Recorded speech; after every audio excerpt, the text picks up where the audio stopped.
Hey guys, welcome to the Live, Play podcast. I'm your host Stephen Kinsler, and on the show today we have Lee, the Peacock, the Bull Gibson, who is a coach here at FSM. Lee is on the show pretty much because generally we have a lot of banter just when we're working. So we thought we'd get him on, and hopefully this is the start of a beautiful podcast friendship where we'll be shooting the shit and talking nonsense.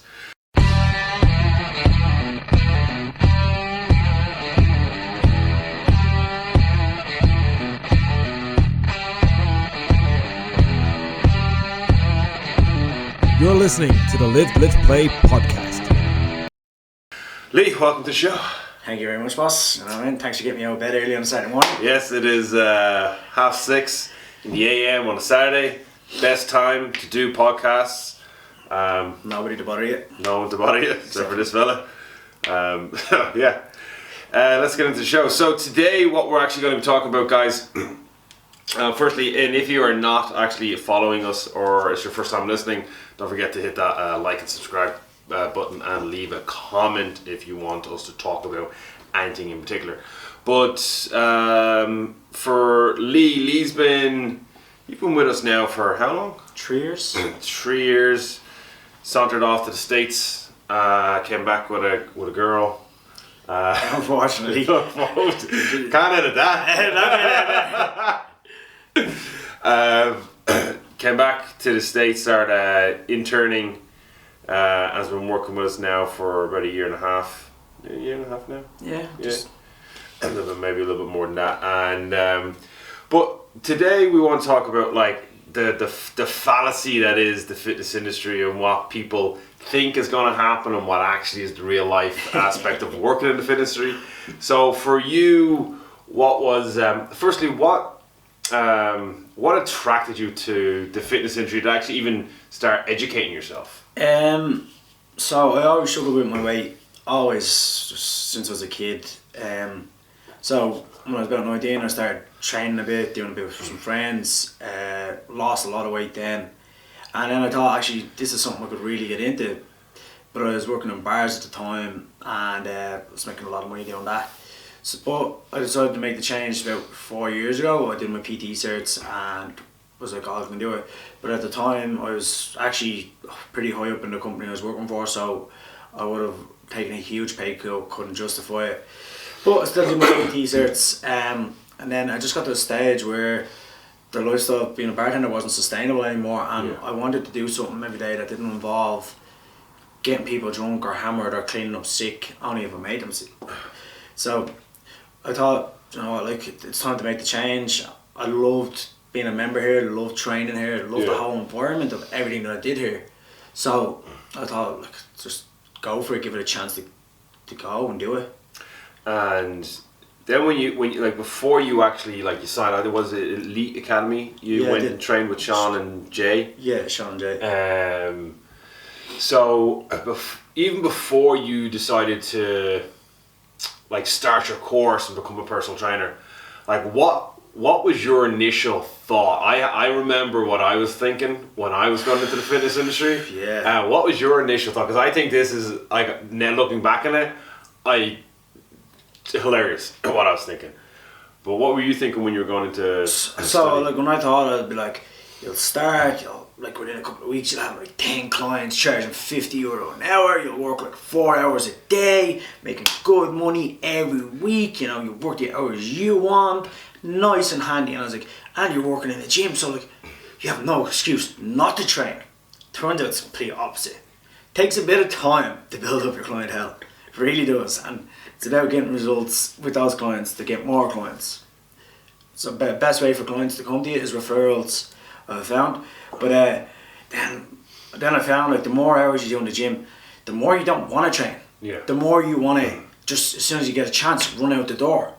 Especially because I love training in a group when it comes to that time where I have a couple of hours free in the middle of the day.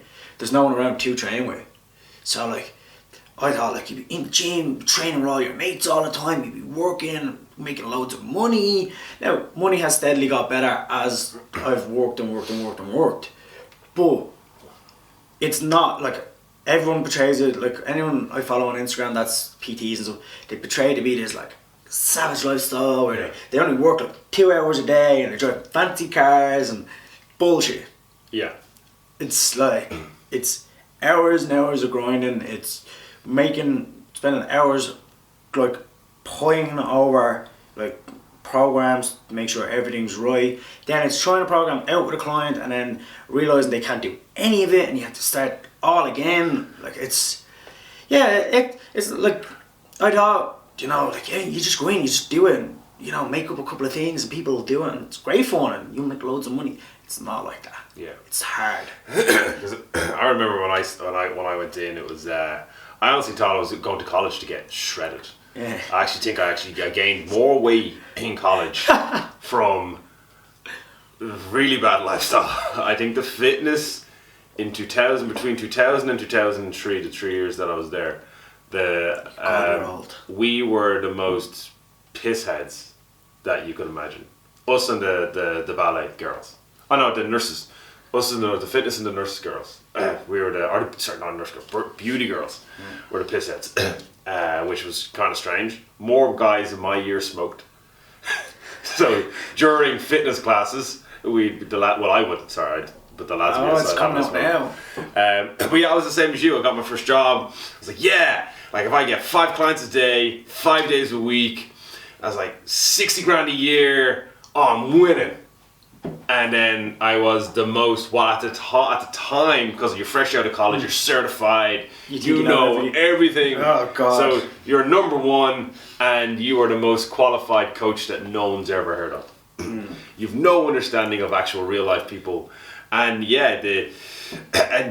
so I've gone through a lot of years of just doing like the general gym jobs and making basic money and then like sometimes making good money with different companies. And you get sold a delusion of these influencers, and a lot of those influencers and stuff on social media are full of shit, because if you look at actually guys that are very profitable in their companies and doing well and living an actual honest lifestyle, they will tell you that it's a grind, it is a hard work. And like one thing you said is that when you are in the fitness industry and you do train in a group environment, the times you have off, there is no one around. So you have to train your own. That's a big thing. And I found really in the ramp up towards Christmas last year that like the more hours I picked up, the less I wanted to train, the less I wanted to be here to train. And I really fell off the wagon. Now I've come back and I've set myself goals like, you know, any chance I get to get out of here that doesn't involve training, I go home. Like in the mornings I used to just sit around and wait for the next class. Now I live 5 minutes away, so I go home, I have my breakfast and just have a little bit of headspace. It's making a massive difference. I've been consistently training now since I've come back. Yeah. And weight's starting to come off again, body fat's coming down. Hopefully now I'll get to 90 kilos and be rock solid. You know, I'll be like The Rock, except white. Yeah, okay.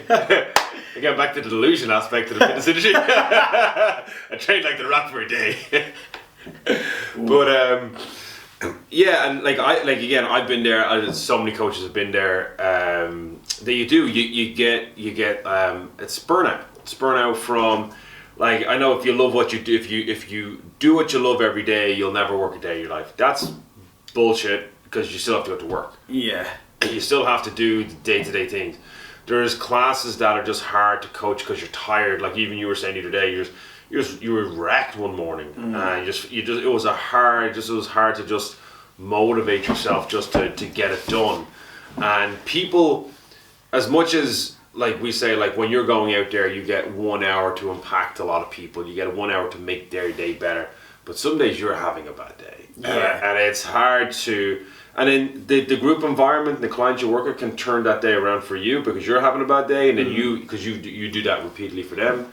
It's kind of like you feed off their energy as well. You get some days though, like when I was feeling kind of shitty the other morning, like I told the guys, don't be shouting, can everyone listen to me? Yeah. And the first thing they all said, ooh, we're gonna break Lee today.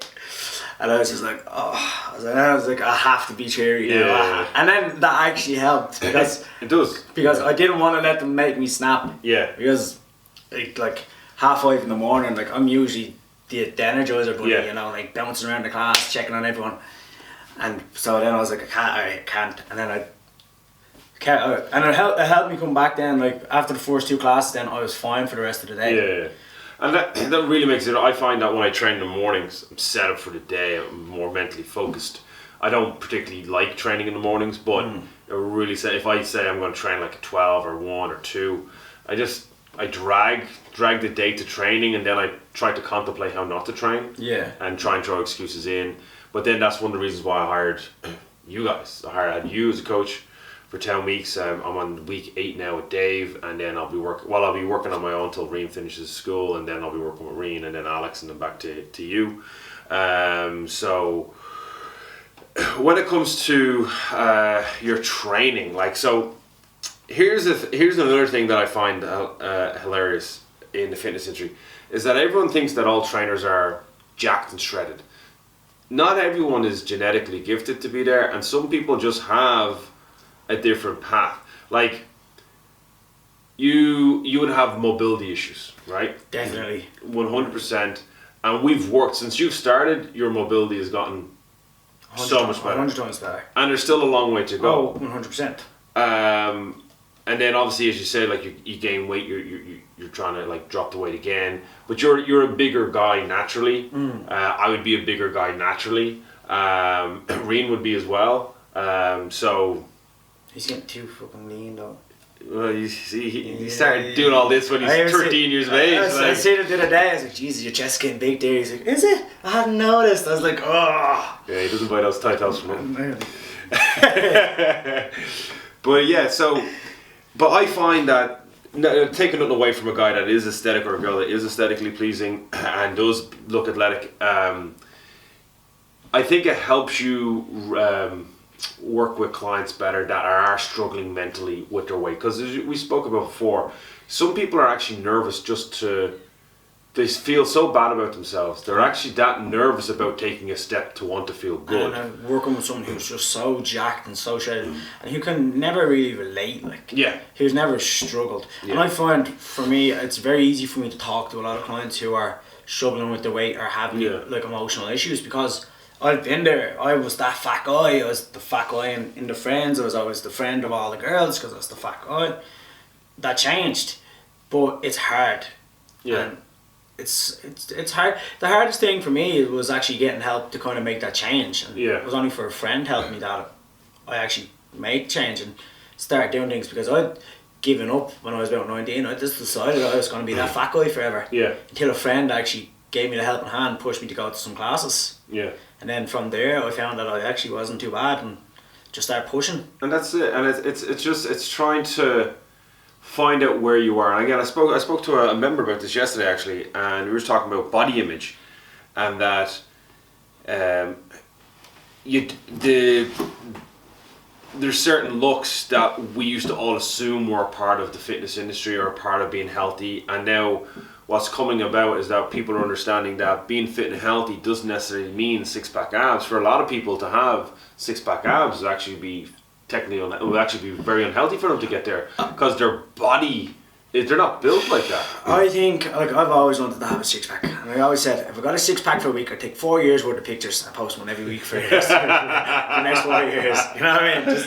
But for me a six-pack, I think, is, like, I think it would be achievable, but I would have to stop living my life. I wouldn't be able to, like, I love food. I love all sorts of food, variety, spicy, I like everything. I'll try it. I love it. And that's a big thing for me, is self-control when it comes to food. And now I've been keeping a nutrition journal, so I'm a lot more conscious about what I put in. I still have my bad days. I still have to put stuff in that I'm not proud of, like a Mars Duo, but you know, best part about Mars Duo, when you think there's one gone, there's another one left. But it's hard, and I get the struggle of people who can't do it. Do you know what I mean? We have a client here, and she's having the exact same trouble as like I'd have, self-control, and it's small winnable battles. Like this week I set myself a personal goal, because my favourite snack now is trying my whipped sweets is sourdough bread and red pepper hummus. Love it. So, but I was eating way, like I'd eat half a pan in 2 days. Yeah. So, what I've done this week is I set myself a goal, no bread. Now, I had a slice of bread last night when I came home just because I was tired. Quick slice of bread with some hummus, and then I had spaghetti bolognese. Yeah. Boom. That was it. But one slice of bread in the week gone from, say, 15 normally. So, it's about small, achievable things you can tackle week to week. I think it's going to be the best way to approach it. I think trying to drastically change your lifestyle, like, I've done where personal trainers give me a nutrition plan and you follow this and you don't deviate from this, and like, don't get me wrong, I've done it for like 4 weeks, and then someone's standing in front of you with like a Snickers or something, you grab it out of their hand, give me that sugar. So it's hard. It is, and the sustainable aspect of like those diets, like training like a bodybuilder, eating like a bodybuilder, it doesn't work for everybody. And then you have all the different types of diets. You have like the paleo, keto, intermittent fasting, water diet, vegan. Now, I think they all have their place. I'm gonna stop you there. I think I think intermittent fasting is a very sustainable diet. Yeah. Because it's not really a diet, it's just a scheduled eating time. Yeah. Okay. I think intermittent fasting, because you're not restricting yourself on calories or what you can actually eat. Now, it doesn't mean that you can eat 6 pizzas in the time that you have to eat, but what happens in that time if you're doing a 16-hour split gives your digestive system a bit of time to recover, helps your body with a thing called autophagy. So it's about regeneration of cells through your body, also puts you into a higher fat burning zone. Yes. Now, take some time to get there, like to get comfortable waiting that 16 hours to eat. And then when you get that time to eat, it's good. But I did it intermittent fasting for 6 weeks and I saw really good results. Yeah. So why wasn't it sustainable? Because I went away on holidays. And then, yeah. You know what I mean? That's not, I know. I love when someone tells me that they're adamant about a diet and then I go, yeah, well. No, but it is completely, it is completely sustainable. It's probably the easier of most diets because you're just not consuming food at a certain time. It's not that you're trying to replace food or remove food from your diet. You're allowed to eat healthily. But the other aspect, and this little tidbit on intermittent fasting, as Lee alluded to, it doesn't mean you have an 8-hour window to eat shit. It means that you still eat healthy in that 8-hour window. Yeah. You're just not eating as much. Exactly. It's like some people are like, oh yeah, like I can eat what I want. No, you can't. 2 liters of Coke and a pizza. Yeah. Yeah, no, that's not the design of it. But yeah, all the different like diets and that. But like, what right now? Because I see a lot of stuff. Like obviously we follow a lot of different people on Instagram and Facebook and just in general YouTube and all that. What pisses you off in the fitness industry? I have a list as long as my arm, to be honest. What gets your goat? Not even on Instagram. I always like to pick up when I'm in a shop. I always pick up an issue of men's health. I used to be a subscriber myself. Alright. Or Muscle Media. No. If you remember Muscle Media, like and comment. Muscle Media. What's Sean Phillips and Bill Phillips. Alright. And what bugs me about this is they always put up these like celebrity workouts. Yes. Alright? They're like, Chris Hemsworth, celebrity workout. This is what Chris Hemsworth does to look like Thor. But it also doesn't tell you that Chris Hemsworth has one of the best personal trainers in the world. He has a dietitian, a personal chef, a sleep coach. He has everything the best of money can buy. That's why Chris Hemsworth gets that results with that workout, if he does that workout, which he probably doesn't. Do you know what I mean? He probably just signs his name to that workout for men's health for that reason. Yeah. Because when you look at these workouts, it's like a 25-minute workout to look like that. As much as we like to think that works, it doesn't. Well, yeah, it's feeding people bullshit to make it feel like it's accessible for them, when he's really not doing what they're doing from that magazine. Like Chris Hemsworth, any celebrity, don't just use, like, will have the name of good going. Will have like chef, like a nutritionist, everything you could possibly think of to make things go right for them. Me as an average poor person, I don't have that. You know what I mean? I just gotta work with what I got, make better choices I can make. I'm my own chef, pretty dab hand in the kitchen as well. Make a mean chicken curry. Well, it should be easy for you, isn't it?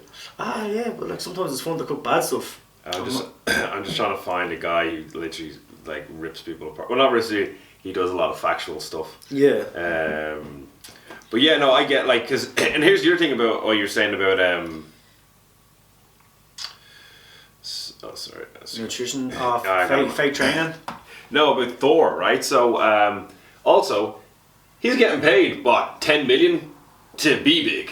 Yeah. Like, if you came to me and go, hey Steve, I'm gonna give you 10 million, you got 6 months to get checked. I'm like, okay, no problem. Yeah, but because I'd have the money to hire all those guys, and then I'm gonna make like 10 million plus whatever I'm gonna make on after that because I'm getting jacked. But if you ever notice, from between actually one film Thor, Chris Hemsworth did was Thor, and then he did some whaling film. I don't know what that was, and he was like masticated. Like he was skinny, he was like because he had to starve himself. So looking like, and then even if you talk to, even if you watch like Hugh Jackman or any of those guys talking about Henry Cavill, about training and to have the pump on the day, they're like water fasting for 3 days to get shredded. They have headaches. It's not like for that epic scene where he pops his top. Yeah. It's not actually, that was like a lot of prepping just to be that shredded, and it's not sustainable. But I watched Henry Cavill for Men's Health video. I think it was Men's Health video, and he was doing his training. But if you ever follow him on Instagram, and I admire him because of his. Firstly, he's a very handsome man. I'm going to say that. He's a good-looking man. Very handsome man. He's a good choice to Superman. Susan thinks there's something there between me and him. Like, maybe me, not him. I don't think he knows you. He follows me on Instagram, sure. On his fake account. Yeah. But his training, like, he gets up like when he posts, like, he's always doing fasted cardio, and then he's in the gym, like, and he does that consistently. But it's, to most people, firstly, that's boring. It's hard work. Yeah. And people mentally tough. And people want to get, like, that's what I used to always say when people say, because we live in Bray, I want Katie Taylor's body. And I'm like, are you willing to give me 6 hours a day and give up everything? No. You can't get it in a 45-minute spin class or pump class or any class. Bet you could get it in Zumba. Get it? But one of the guys I was talking about there, I love watching his videos. I'll put his link in, Shredded Sports Science on YouTube. Check this guy out. Firstly, he's hilarious. But he does a lot of facts on, he does a video on athlete training and stuff like that. Really, really good. I think it's amazing. But for me, what's pissing me off in the fitness industry is all this, it's more on the business end. It's like I've got all these people that have gyms now are telling you how to make money, but they're not living the life of Riley. And or like I got a beautiful brochure from a company, which you know who I'm talking about how to business mentoring from my very good friend. And my opinion is I tell you what, I do have a business mentor, and you know what I do? I work with him because I know exactly his revenue. Well, I don't know exactly, he would never tell me exactly, but I know how much money he makes on average, and I know and he's helping me make more money by providing a better service for clients. But yeah, there's so much stuff that's out there, and here's the new thing, and Dan John said it to us, and I've heard it ever since. Either it's like, you know, when you buy a car and then you see that car on the road, it could be something like that. But isometrics, fuck me, is everyone go, yeah, hold your tension. Isometric training is really good, and we do it for our strongman, like sandbag walks, farmers carries, all that stuff. You'll ever do. That's where I like to put my isometric training. But wait till you see, it's coming, it's going to become like this new program, or like, you see, even better. Pay me $99 and I'll give you 1,000 workouts. No. 1,000 bodybuilding workouts, 1,000 CrossFit workouts. It's a new ad that's been promoted. This guy's written all these programs because that's what you do. Pay me $99. Now he'll probably sell because his marketing is constantly there. I haven't seen this now. Oh, this on Elite Instagram. You on Elite Instagram? It's where me and Henry Cavill hang. Not for us poor people. It's where these jack lads hang. How are you on it? Shredded. I'm an influencer. Yeah. I'm the next big thing at 30 when I turn 38. 26 more days. 38 years of age. I am old. So old. Yeah. Decade older than you. Yeah. Okay, so we're gonna move on because we're just 30 minutes in. Is the fitness industry for everybody? No. I know a lot of people, like, I get up at 4:20 in the morning. I love getting up early. I'm very indifferent about it. On my days off, I like to sleep in, and by sleep in, I sleep in till 7 o'clock in the morning. That's me sleeping in. You know what I mean? Like, because I'm so used to getting up every morning at 4:20, it's my lie-in now. Like, I slept till 6:15 this morning. I was like, ooh. An extra hour in bed. Yeah. And like, I get up, I come to work at 5 o'clock in the morning. I go home at 12 for a couple of hours, unless I have PTs in the middle of the day.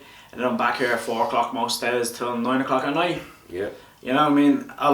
And that's the hours of the fitness industry. And a lot of people I know would not do that. They would jump ship. They're not willing to grind that many hours a day and put in the work. And like, for the first 6 months I worked here, I didn't get paid or anything. I just came in and I did the work and I proved myself. I earned my spot. If there was any extra things that needed to be done, I'd put my hand up straight away and I'd jump in and do it. Because I've always had a strong work ethic. I've always liked to get stuck in and do work and work hard and do a good job. So for a lot of people, fitness industry, like, they think it would be for them. It's not a cushy number. Well, it's not a cushy number for most people. A few kind of outliers there would be, but as you said, work ethic, and that's another thing, is that I only reward work ethic, and like I will, like, you know what you can get to. You start off with nothing, and then we're getting it, and we're building it, and we're building it, and we're building, and if you turn up, that's great. But if you provide if you give me 51%, you'll definitely get a bigger return in the long term. Like, Dave's been with me 7 years. He started off, I think he was a year and a half unpaid intern, because he was coming from, like, really raw. And I was a raw coaching my first intern. So Dave was my first intern. And then moving on to, obviously we had then with Sarah and Sue and Reen and yourself and Alex. And so I think work ethic is a big part of being in the fitness industry. And it's a bit of a slog, but there is a reward at the end. If you do put in your due diligence and you do put the work in, there will be the reward there, because as you build your reputation, you'll have more people wanting to work solely with yourself. Like, I did 8 weeks or 10 weeks with Lee while I was rehabbing, and never missed a session. Dave, never missed a session. Wow. Drop. Never missed a session, and got me back to where I need to be. I got my program. Some workouts were interesting and tough. That burpee, fucking box jump, wall ball. It's good. That's it. Sometimes I over exaggerated what I had to do. When I taught what I can do and what my body can do are two different things. But like, I have no problem referring Lee for clients now, and then you've held on to most of your PTs since you've started here. Yeah. And that's a testament, because a lot of PTs might start, but you're holding on to PTs for 6 months up to a year. That's pretty decent in regards to being a trainer, and especially still kind of a new trainer in the fitness industry. But guys, hopefully we're gonna have Lee a couple of times now on the show. We're kind of gonna make the Ste and Lee Show. We have really good topics. We just have to really get our words right.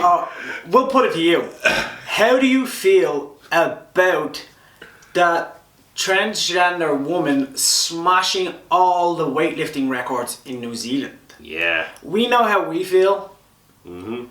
And we would like to find out how you feel. We are going to touch on this, but we have to make sure I am very politically correct, because I'm very blunt. Yeah. So we're going to do our research, and we're going to have a fat chat about this. Yeah, and it's kind of, is it the demise of female sports? I think that's where it can go.